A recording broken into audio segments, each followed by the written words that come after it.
500 pesos when converted to Canadian dollars as of now.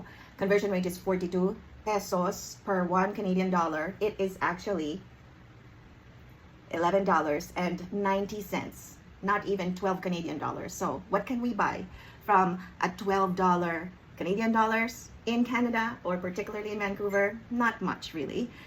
Definitely not a Noche Buena feast for a family of 4. Kaya naman na-challenge talaga ako. And so, ngayon, i-add up na natin so far what I was able to buy. I have 2 receipts here.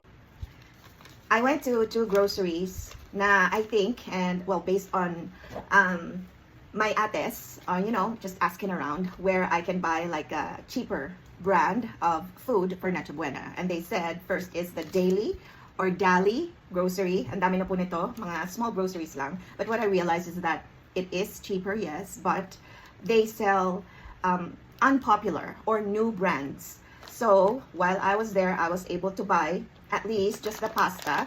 Hopefully, this is okay when we cook it. Anong brand niya? Mi Pasta.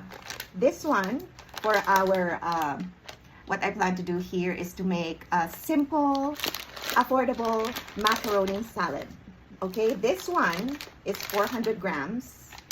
And this is worth, let's see, my receipt. This is actually, 35 pesos. While this one is another 30 something pesos. A spaghetti noodles for our, well, budget spaghetti handa for Noche Buena. This is also from Mi Pasta. It's 400 grams. I'll post the actual price, but the total for these two, 66.25. Gagandahan ko na lang po yung luto na al dente, di ba? So, that's for the main pasta ingredient. Next,